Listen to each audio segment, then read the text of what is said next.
नमस्कार, बहुत स्वागत है आप सभी का। प्राइम न्यूज देख रहे हैं आप। मैं हूं आपके साथ सिमी सोनी। उत्तराखंड स्पीकिंग में तमाम बड़ी उत्तराखंड की खबरों पर नजर डालेंगे। देहरादून में बता दें आपको कि सभी जिलों के लिए प्रभारी और सह प्रभारी घोषित हो चुका है। बीजेपी ने सांगठनिक जिलों के लिए नियुक्त किए हैं नए प्रभारी। देखिए, प्रदेश अध्यक्ष महेंद्र भट्ट की सहमति से जारी हुई है सूची। प्रदेश महामंत्री कुंदन परिहार ने जारी की है नामों की सूची। मानवीर चौहान ने नियुक्तियों की जानकारी दी है। जहां बीजेपी ने उत्तराखंड के सभी सांगठनिक जिलों के लिए सिरे से प्रभारियों और सह प्रभारियों की घोषणा कर दी है। प्रदेश मीडिया प्रभारी मनवीर सिंह चौहान ने बताया कि प्रदेश अध्यक्ष और राज्यसभा सांसद महेंद्र भट्ट की सहमति से ये सूची जारी कर दी गई है। प्रदेश महामंत्री कुंदन परिहार ने बता दें कि सभी जिलों के लिए नए प्रभारियों और सह प्रभारियों के नामों की सूची जो है वो जारी कर दी गई है। तो ये बड़ा अपडेट बता दें कि कई जिलों के लिए प्रभारियों और सह प्रभारियों के नामों की सूची जो है वो जारी हो चुकी है।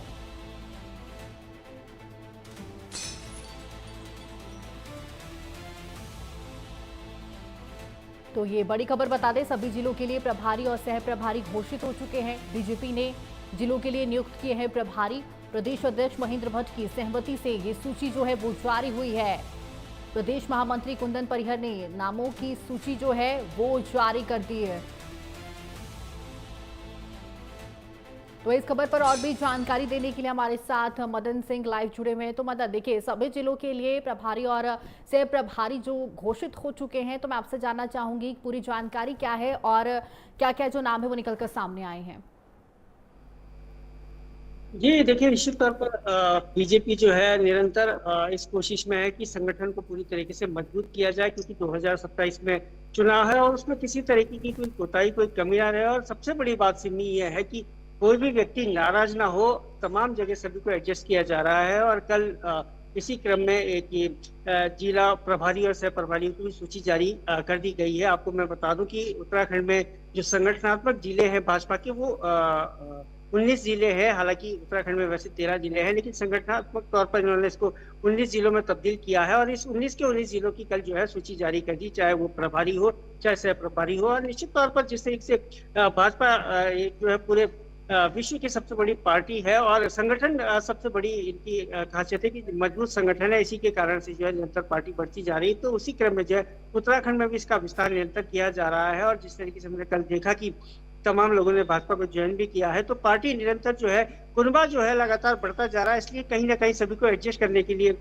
भी कवायद जारी है। और कल प्रदेश अध्यक्ष महेंद्र भट्ट ने जो है इसका विस्तार भी किया है। और ये एक जो जिला प्रभारी और सह प्रभारी उनकी भी सूची जारी कर दी गई है। और इसी क्रम में जो है आगे भी तमाम जो पार्टी की कार्यकर्ता है उनको एडजस्ट करने के लिए जो है निरंतर पार्टी कोशिश कर रही है।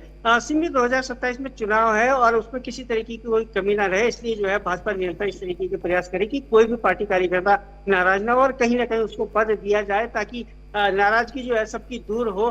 क्योंकि जैसे कि मैंने बताया कि बहुत बड़ी पार्टी है, बड़ा विस्तार है, तो निश्चित तौर पर ज्यादा लोग हैं, तो ज्यादा लोगों को एडजस्ट करने में दिक्कतों का सामना भी करना पड़ता है। हमने अभी देखा कि कांग्रेस में जो है निरंतर लगभग 1 वर्ष से जो कार्यकारिणी है वो नहीं बना पा रहे थे, लेकिन हालांकि अभी बहुत बड़ी कार्यकारिणी उन्होंने भी यहाँ पर उसकी सूची जारी कर दी गई है। इसीलिए इसी क्रम में जो है भाजपा भी निरंतर प्रयास कर रही है कि जो तमाम हमारे कार्यकर्ता है बूथ लेवल से लेकर तमाम पूरे संगठन को पूरी तरीके से मजबूत किया जाए, जिसके कारण ये तमाम सूचियां जारी की जा रही जी बिल्कुल। देखिए, 19 जिलों के लिए प्रभारी और सह प्रभारी जो है वो घोषित हो चुके हैं और कहीं ना कहीं जो 2027 चुनाव की तैयारियां हैं वो तेज हो चुकी। तो अगर जमीनी स्तर की बात करें या फिर इन 19 जिलों की बात करें, तो क्या कुछ जो तैयारियां हैं 2027 के चुनाव को लेकर देखने को मिल रही है? देखिए, मुख्यमंत्री पुष्कर सिंह धामी निरंतर जो है बैठकें कर रहे हैं। और अभी भाजपा में 2 दिवसीय बैठकों का दौर निरंतर चला, जिसमें कि तमाम बूथ लेवल से लेकर पूरे जो कार्यकर्ता उनको बुलाया गया, जिलाधिकारी को बुलाया गया। और ये जो जिलाधिकारी अभी नियुक्त किए गए हैं, इसमें कई फेरबदल भी किए गए, क्योंकि कई जिलाधिकारी ऐसे जो कि अपनी टिकट की भी दावेदारी कर रही है। तो पूरी एक बैठक उसमें हुई है, सभी लोगों से जानकारी लेने के बाद ये सूची जारी की गई है। और इसी तरीके से जो तमाम अन्य पदाधिकारी उनको भी दिशा निर्देश दिए जा रहे हैं, ताकि 2027 के चुनाव में किसी तरीके की कोई कोताही ना हो और इस बार हैट्रिक मारने की पूरे मूड में भाजपा यहाँ पर दिखाई देगी। जी बिल्कुल। देखिए, उत्तराखंड में जो बीजेपी है वो पूरी तरह से तैयार है। 2027 चुनाव को लेकर जमीनी स्तर पर तैयारियां भी देखने को मिल रही है। तो वहीं मदन बने रही हमारे साथ।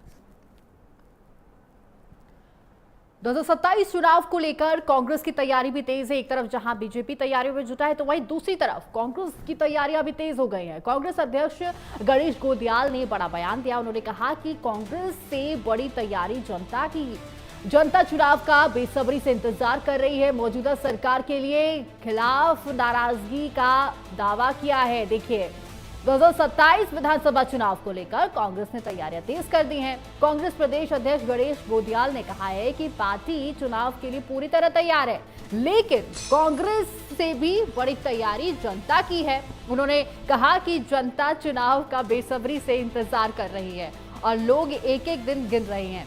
गोदियाल ने मौजूदा सरकार के खिलाफ नाराजगी का दावा भी किया है। बेरोजगारी, नौकरियां और पेपर लीक प्रमुख मुद्दे होंगे। इसके साथ ही अंकिता भंडारी हत्याकांड और अग्निवीर योजना को लेकर भी कांग्रेस जनता के बीच जाएगी। देखिए, तमाम जो ऐसे बड़े मुद्दे हैं विपक्ष की तरफ से कांग्रेस की तरफ से उठाए जाएंगे, जिसमें से बता दें आपको कि अंकिता भंडारी वाला जो केस हो गया वो उसकी बात कर ले या फिर अग्निवीर योजना की बात करें, तो कहीं ना कहीं ये तमाम बड़े मुद्दे हैं जिन्हें लेकर कांग्रेस जो है तैयारियों में 2027 चुनाव की तैयारियों में जुटी हुई है। तो 2027 विधानसभा चुनाव को लेकर कांग्रेस ने अपनी तैयारियां शुरू कर दी हैं। तो वहीं बता दें कि तमाम बड़े मुद्दे हैं जो उनकी तरफ से उठाए जाएंगे, युवाओं के बीच जाएंगे। और ये बयान भी निकलकर इस वक्त सामने आया है, जिसमें बता दें आपको कि कहा गया है कि जनता चुनाव का बेसब्री से इंतजार कर रही है और लोग एक एक दिन गिन रहे हैं चुनाव को लेकर। 2027 चुनाव के लिए जो तैयारियां हैं, चाहे वो बीजेपी हो या कांग्रेस हो, तेज हो चुकी हैं। हर्ष हो रहा है कि चुनाव को लेकर हमारी तैयारी तो है ही, लेकिन हमसे बड़ी तैयारी जनता की। जनता चुनाव को लेकर तैयार बैठी हुई है और बस मौके का इंतजार कर रही है। एक एक दिन गिन रहे हैं लोग। भारतीय जनता पार्टी के इस तानाशाही, भ्रष्टाचारी और अत्याचारी, व्यभिचारी सरकार के खिलाफ एक एक दिन कैसे गुजरे, लोग इंतजार में बैठे हैं। इस प्रदेश का जो सबसे बड़ा मुद्दा है, बेरोजगारी सबसे बड़ा मुद्दा है। नौकरियों को बेचने का कारोबार सबसे बड़ा मुद्दा है। पेपर बेचने का कारोबार मुद्दा है। अंकिता भंडारी हत्याकांड के रूप में जिस प्रकार से बीजेपी के नेताओं को सेफ पैसेज बचने का दिया गया, ये बड़ा मुद्दा है। मैं ये कहते तो इस खबर पर और भी जानकारी देने के लिए हमारे साथ मदन जुड़े हुए हैं। तो देखिए मदन, तमाम बयान जो है वो कांग्रेस की तरफ से निकलकर सामने आ रहे हैं। इसके साथ ही कांग्रेस भी 2027 के चुनाव की तैयारी में जुटी हुई है। तो सबसे पहले मैं आपसे जानना चाहूंगी कि कांग्रेस की तरफ से क्या कुछ तैयारियां देखने को मिल रही है, कौन कौन से बड़े मुद्दे हैं जो कांग्रेस कहीं ना कहीं 2027 के चुनाव को लेकर आगे आते हुए दिखाई देगी। सुननी, देखिए, निश्चित तौर पर अब जो है उत्तराखंड में चुनावी घमासान शुरू होने वाला है और जिस तरीके से आप देख भी रहे हैं कि एक दूसरे पे छींटाकशी, आरोप लगाना, आरोप प्रत्यारोप का दौर शुरू हो चुका है। और वहीं जो है अपने जो संगठन को भी मजबूत करने की तैयारी में पूरी तरीके से दोनों ही पार्टियां लगी हुई है। वहीं अगर बात में कांग्रेस की करूं तो कांग्रेस भी निश्चित तौर पर पूरी तरीके से अब मैदान में उतर चुकी है। हमने देखा कि कल जो है एक बड़ी बैठक कांग्रेस की हुई, जिसमें कि एक मैनिफेस्टो को लेकर बैठक हुई और आगे का जो घोषणा पत्र है उसको तैयार करने की लिए जो है बैठकों का दौर शुरू हो चुका है। और तमाम ऐसे बड़े मुद्दे हैं उत्तराखंड के जिसको लेकर कि कांग्रेस इस बार चुनाव में उतरने वाली है। और जैसे कि आपने कहा कि खासतौर पर अंकिता भंडारी कांड को लेकर जो है इससे सीधा, क्योंकि ये मुद्दा ऐसा है जो उत्तराखंड की जनता से सीधा कनेक्ट होता है, तो इसको लेके जो है खासा जोर इस बार कांग्रेस लगाएंगे। और उसके साथ ही चाहे वो पेपर लीक का मामला हो या बेरोजगारी का मामला हो, ये तमाम ऐसे मुद्दे हैं जिसको लेके कांग्रेस फील्ड में इस बार उतरती हुई दिखाई देंगी। और इसी क्रम में इनका घोषणा पत्र भी तैयार किया जा रहा है। तो निश्चित तौर पे अब देखने वाली बात होगी किस तरीके की परिस्थितियां आगे बनती है और क्या क्या जो है और अन्य मुद्दे लेके कांग्रेस फील्ड में उतरती है। लेकिन ये सीधे तौर पर अब कहा जा सकता है कि अब चुनाव तैयारियां शुरू हो चुकी है और दोनों ही पार्टियों ने जो है जोर लगाना शुरू कर दिया। जी बिल्कुल, देखिए जैसे एक तरफ बीजेपी की तैयारियां भी तेज हो चुकी है तो दूसरी तरफ कांग्रेस भी तैयारियों में जुटी। तमाम बड़े मुद्दे जो इनकी तरफ से उठाए जा रहे हैं, अगर हम अंकिता भंडारी हत्याकांड की बात करें या फिर अग्निवीर योजना की बात करें, तो किस तरह से जो कांग्रेस है वो जनता से इन तमाम मुद्दों को लेकर जुड़ने की कोशिश करेगी और कहीं ना कहीं 2027 का ये अहम मुद्दे जो है वो होने वाले हैं कांग्रेस के। हाँ, निश्चित तौर पर सिम्बे, अगर मैं बात करूं अंकिता भंडारी कांड की, तो सीधे तौर पर जनता से जुड़ा हुआ मुद्दा है। लेकिन भाजपा भी इस पर निरंतर कार्य कर रही है। और अभी हमने देखा कि कल जिस तरीके से हाई कोर्ट ने जो तीनों आरोपी है उनकी जमानत नहीं होने दी और सीधे तौर पर कहा कि कोई जमानत नहीं होगी और इनको जो है उम्र कैद की सजा सुनाई गई है। और मुख्यमंत्री पुष्कर सिंह धामी निरंतर इस मुद्दे से जुड़े हुए हैं और जो भी संभावना है वो तलाश रहे हैं, चाहे उनके परिवार है, परिवारजनों को तमाम सुविधा देने की बात है, उनके परिवार वालों को नौकरी देने की बात है, वो सब तमाम चीजें जो है सरकार भी कर रही है। लेकिन निश्चित तौर पर क्योंकि ये जनता से जुड़ा हुआ मुद्दा है और जनता सीधे तौर पर कनेक्ट है, तो कांग्रेस इसको भुनाने का निश्चित तौर पर प्रयास करेंगे। उसके साथ ही अग्निवीर योजना, जिसको लेकर कांग्रेस शुरुआत से लेकर ही अभी तक मुखर है, चाहे राहुल गांधी की बात करें या उत्तराखंड की बात करें, तो यहाँ पर भी जो अग्निवीर योजना को लेकर तमाम विरोध प्रदर्शन देखने को मिला है। तो निश्चित तौर पर ये तमाम ऐसे मुद्दे हैं जिसको लेकर कांग्रेस इस बार जो है जबरदस्त तरीके से वापसी करने की कोशिश करेगी, क्योंकि विगत 10 वर्षों से भाजपा यहाँ पर निरंतर राज कर रही है। तो इस बार कांग्रेस किसी ना किसी भी तरीके से वापसी करने की कोशिश निश्चित तौर पर करेगी। जी बिल्कुल, देखिए कांग्रेस की तरफ से तैयारियां तेज हो चुकी हैं 2027 के चुनाव को लेकर। एक तरफ बीजेपी भी तैयारियां जमीनी स्तर पर शुरू कर चुका है। तो वही तमाम जानकारी देने के लिए हमारे साथ जुड़ने के लिए मदन आपका धन्यवाद। तो वही बता दें आपको कि मौसम को लेकर बड़ा प्रशासनिक फैसला आया है। आज सभी स्कूलों में अवकाश रहेगा। देखिए, कक्षा 1 से लेकर 12 तक के विद्यालय जो हैं बंद रहेंगे। सभी आंगनबाड़ी केंद्रों में भी छुट्टी घोषित कर दी गई है। जिलाधिकारी ने यह आदेश जारी किया है। देहरादून से खबर बता दें, जहां पर अभी मौसम की स्थिति को देखते हुए जिलाधिकारी ने एक बड़ा फैसला लिया है। जनपद के सभी विद्यालयों में अवकाश घोषित कर दिया गया है। यह अवकाश कक्षा 1 से लेकर 12 तक के सभी स्कूलों पर लागू रहेगा। इसके साथ ही जिले के सभी आंगनबाड़ी केंद्र भी जो है वो 20 अगस्त यानी कि आज के दिन बंद रहने वाले हैं।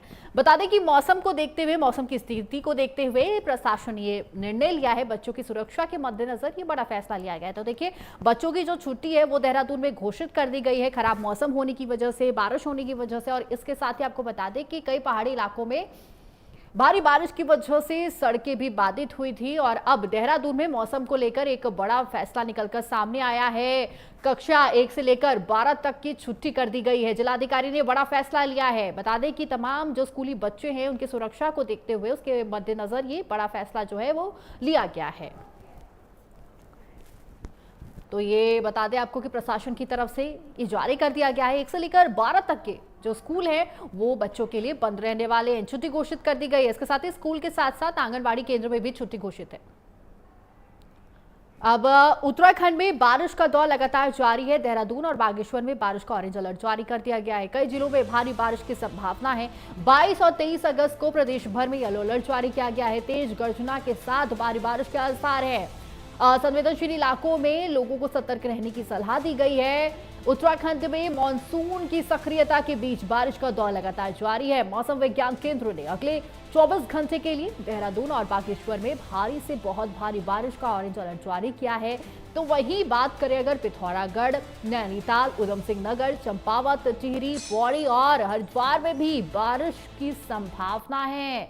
22 और 23 अगस्त को प्रदेश भर में येलो अलर्ट रहेगा। प्रशासन ने संवेदनशील इलाकों में लोगों को सतर्क रहने की अपील की है। तो देखिए, पूरे उत्तराखंड में बारिश का दौर जारी है। कहीं नदियां उफान पर हैं तो कहीं भूस्खलन की वजह से सड़कें बाधित हो रही हैं। तो इसके मद्देनजर देखिए, जो मौसम विभाग है उनकी तरफ से अलर्ट जारी कर दिया गया है।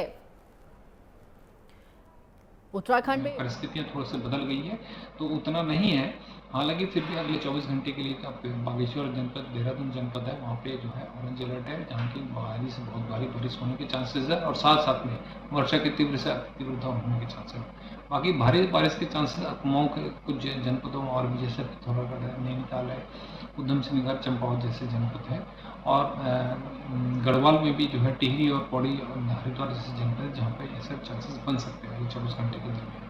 फिर धीरे धीरे ये जो भारी बारिश जो है उसके बाद 22 तारीख से अगर हम देखें 23 तारीख तक जो है येलो अलर्ट में ही अभी सभी जहाँ पे भी हमें प्रदेश में लगभग सभी जनपदों में खासतौर से जो है भारी बारिश की चेतावनी है और बिजली की कड़कने की, बिजली के साथ साथ जो है बौछारें पड़ने के चांसेस जहाँ पे है। और तो वही देखिए, उत्तराखंड का लैंडस्लाइड प्रबंधन मॉडल अब दूसरे राज्यों में भी पहुंचना बना रहा है। देखिए, मिटिगेशन एंड मैनेजमेंट सेंटर यानी कि ULMMC ने तकनीकी सेवाओं के क्षेत्र में बड़ी उपलब्धि हासिल की है। इस सहारनपुर की खारा हाइड्रो इलेक्ट्रिक परियोजनाओं के लिए केंद्र ने डीपीआर तैयार की है और तकनीकी पर्यवेक्षण भी किया है। पहली बार तकनीकी सेवाओं में यूएलएसएससी को 4,21,000 रुपए की राजस्व प्राप्ति हुई है। जनवरी 2025 में टीम ने परियोजना स्थल का निरीक्षण किया। अब बताते हैं आपको कि तकनीकी का इस्तेमाल करके भूस्खलन रोकथाम का जो निर्माण कार्य है वो अंतिम चरण में पहुंचा है। उत्तराखंड का भूस्खलन प्रबंधन मॉडल बना है मिसाल। तो देखिए खबर बता दें कि यूएलएमसी को पहली बार 4,21,000 की राजस्व प्राप्ति हुई है और इसके तहत विकास कार्य जो है वो आगे बढ़ेगा। 8 से अधिक जरूरी डीपीआर तैयार कर चुका है केंद्र। तो ये देहरादून से खबर बता दें। उत्तराखंड का भूस्खलन प्रबंधन मॉडल मिसाल बना है।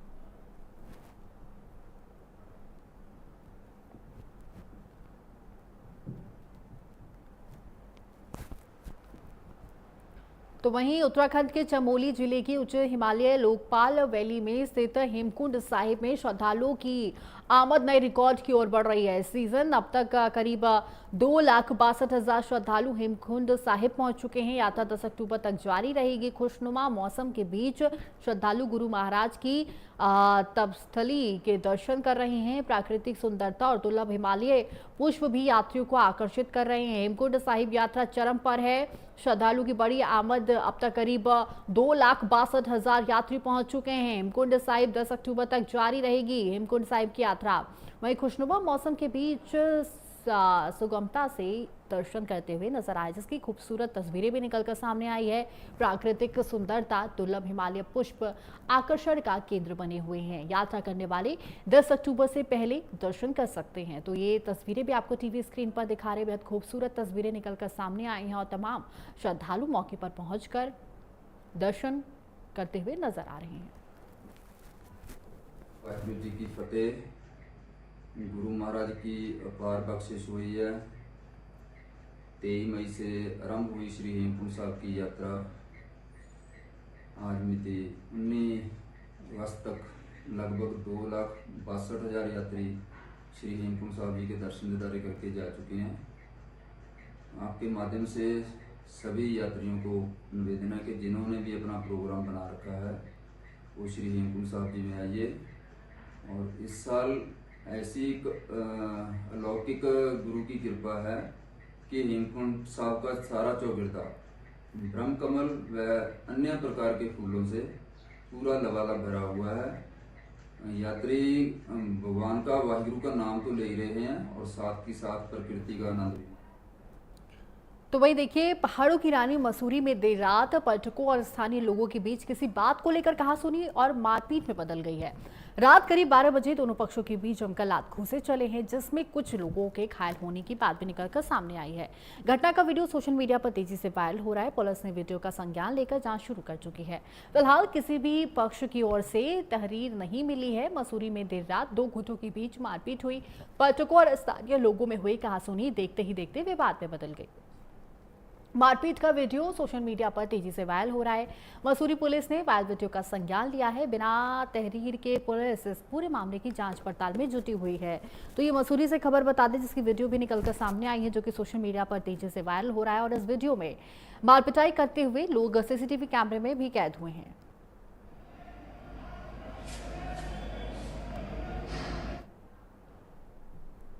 तो वहीं हल्द्वानी में पुलिस बनकर पहुंचे बदमाश पार्टी कर रहे लोगों से नकदी और जेवरात लूट के फरार हो गए। 8 से 10 बदमाशों ने वारदात को अंजाम दिया है। खुद को एसओजी टीम बताकर लोगों को धमकाया गया है। वारदात के बाद बरेली रोड की ओर फरार हुए आरोपियों की तलाश में 4 पुलिस की टीमें गठित की गई हैं। हल्द्वानी के गोरा पड़ाव क्षेत्र में खुद को पुलिस की एसओजी टीम बताकर लूट की वारदात को अंजाम देने का मामला निकलकर सामने आया है। आरोप है कि कार से पहुंचे करीब 8 से 10 लोगों ने कार्यालय में पार्टी कर रहे लोगों को धमकाया। नकदी के साथ अंगूठियां और गले की चेन उतरवाकर फरार हो चुके हैं। वारदात के बाद आरोपी बरेली रोड की ओर फरार हो गए। पुलिस ने 4 टीमें गठित कर जांच शुरू कर दी है और सीसीटीवी फुटेज प्रशासन की तरफ से खंगाली जा रही हैं। तो ये हल्द्वानी से खबर बता दें।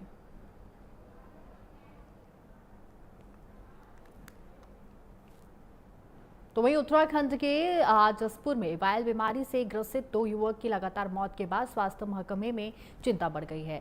जाने माने हृदय रोग विशेषज्ञ और पूर्व विधायक डॉक्टर शैलेंद्र मोहन सिंघल ने पत्रकार वार्ता कर बरसात के मौसम में फैल रहे वायरल और कोरोना जैसे लक्षणों पर चर्चा की।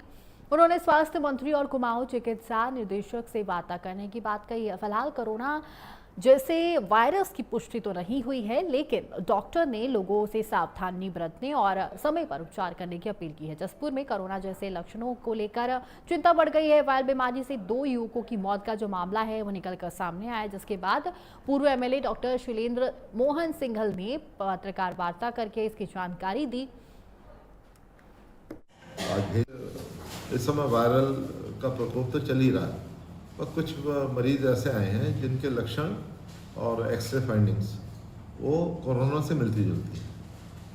उन मरीजों में दोनों फेफड़ों में संक्रमण पाया गया और बहुत तेज़ी से बढ़ता नज़र आया।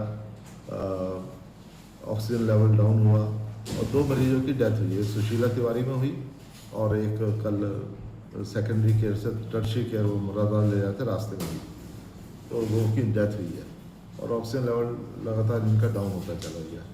तो इस संदर्भ में मैंने निदेशक स्वास्थ्य कुमाऊं उनसे बात करी है और आज हम किट्स कुछ उसके टेस्टिंग के लिए आज भेज रहे हैं। इस फिलहाल उत्तराखंड स्पीकिंग में सिर्फ इतना ही, लेकिन खबरों का सिलसिला लगातार जारी है। तमाम ऐसे बड़े उत्तराखंड की खबरों के लिए देखते रहिए प्राइम न्यूज़। नमस्कार।